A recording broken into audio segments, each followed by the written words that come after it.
Ladies and gentlemen, in this RedGamingTech.com video we have some news on Mirror's Edge 2.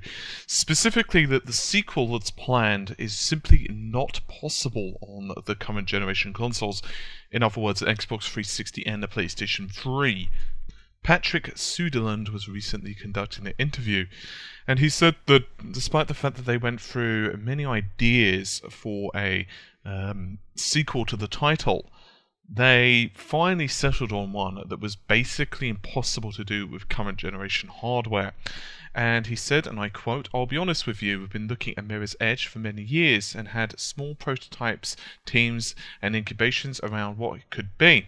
But it wasn't until Sarah Jansen, who is now the producer on it, came to me and called Carl Magnus and said, listen, I have an idea for what it could be." She presented a vision so inspiring that we were like, we have to build this now. The interesting part is that the game that could only be built on Gen 4, and it was cool. I like that because what they're doing, it's not possible on the current generation. And he also said that we sold about 2.5 million units with Mirror's Edge and people haven't even blinked at it. Of course we're going to make a new Mirror's Edge. The whole company has been behind it. Of course we think that this will be successful, that people will love it, and we're going to sell a lot more than we did the first one. A lot of the times you've got to follow your gut and your heart rather than looking at everything that necessarily made sense on paper. I think that our fans are going to be pleased to hear that, and I'm glad for work the company that gives us this opportunity. End quote. So Mirror's Edge, of course, is going to be released on the PlayStation 4, the PC, and of course the Xbox One. And this is a really good example of what I've been saying for a number of weeks, in fact months now.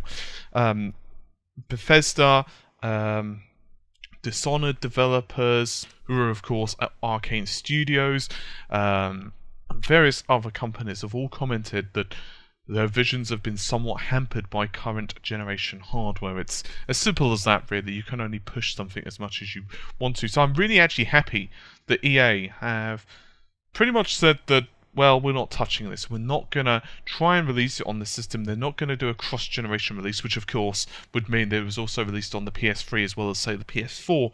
Instead, they're just saying, you know what, we realise this is impossible, and we're willing to let the designers, let the leads basically take the action they want, and taking a bit of a risk. And I actually really applaud them for this. And I'll tell you why, because if you target an already established install base, so for example the PS3 and Xbox 360, you know that your game has a hell of a lot better chance of selling. It's that simple. And I'm quite happy that EA have said, you know what, we're going to take a riskier direction with Mirror's Edge 2, which it is, because the game's not exactly proven itself. It's not like it's something like, oh, I don't know, like a Battlefield. It's not like it's something like StarCraft. Just use, just completely random examples, of course, where you know that that thing is going to sell exceptionally well, regardless of the platform it is going to be on. People will actually buy a system for it. Like, for example, imagine if a certain, say, Call of Duty was not released on, say, the Xbox 360, people would automatically have to buy a PlayStation 4 or a PC or an Xbox One to play their game because people really love that title. To be honest as well, he says without even checking his Steam list, I'm almost positive I've got hold of a copy of Mirror's Edge, so I'm probably going to give it a second chance, because I only played it very briefly. By the way, it also supports on the PC and NVIDIA Physics, which is pretty awesome. It does a pretty good job. It's a fairly strange game actually to play, and I think you have to be in a kind of certain mindset for it. But now I've played a lot more Dishonored, I'll probably be a lot more likely to be able to enjoy it, because obviously Dishonored, although obviously they're very different games, in one respect has a slight amount of similarity, simply because it's from a first-person type of running, jumping kind of affair. Obviously very different, but you get the idea. So yeah, I'm definitely going to check that out again. I think it's probably going to be cheap, no doubt, as well, because of the Steam sale that will be coming up very soon, which of course I will be covering rather in depth.